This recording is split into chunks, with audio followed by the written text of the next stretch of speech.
প্রতিদিন ৫০০ রোজাদারের ইফতার আয়োজন হয় এখানে। তবে এত বড় আয়োজনেও রোজাদারদের অস্বাস্থ্যকর ভাজাপোড়া খাওয়ানো হয় না। বিশুদ্ধ পানি, শরবত থাকে ইফতারে, সাথে নানা রকম ফলফলাদি। পেঁপে, আনারস, খেজুর, তরমুজের সাথে রয়েছে গরুর বিরিয়ানি। অর্থাৎ রোজাদারদের জন্য খুব ভালো মানের ইফতারের আয়োজন হয় এখানে। অথচ এই মসজিদের নিচেই ঢাকা শহরের সবচেয়ে জমজমাট ইফতার বাজার।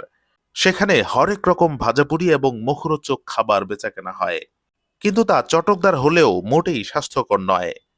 তাই এই মসজিদের আয়োজনটি আসলেই প্রশংসিত, কারণ তারা রোজাদারদের জন্য সুস্বাস্থ্যকর ইফতারের আয়োজন করেছে।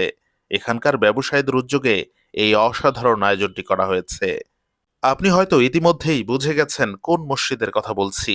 এটি চকবাজার শাহী জামে মসজিদের ইফতার আয়োজন, যে মসজিদের নিচেই পুরান ঢাকার ঐতিহ্যবাহী খাবারের ইফতার বাজার বসে। দেখুন কিভাবে সুশৃঙ্খলভাবে ইফতার বিতরণ করা হচ্ছে।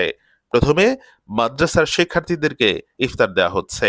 যেহেতু অনেক মানুষের আয়োজন, তাই ধীরে ধীরে এক একটি লাইনে খাবার দেওয়া হয়। শরবতের গ্লাস হাতে হাতে পাস করে দেওয়া হচ্ছে। আজানের বেশ কিছুক্ষণ আগেই সবকিছু রেডি হয়ে যাচ্ছে। ইফতারের সময় ঘনিয়ে আসতেই রোজাদারদের সংখ্যা বাড়তে থাকে। প্রথমে ফল ফলাদি সার্ভ করা হয়, তারপর শরবতগুলো দেওয়া হয়, যেন শরবতটি ঠান্ডা থাকে। কারণ সারাদিন রোজা রাখার পর এক গ্লাস ঠান্ডা শরবত হৃদয় জুড়িয়ে দেয়। আর সবশেষে দেওয়া হয় বিরিয়ানি। এর মাঝে ইফতারের আগ মুহূর্তে দোয়ার আয়োজন করা হয়। সব মিলিয়ে এই মসজিদের ইফতার আয়োজনটি আসলেই অসাধারণ।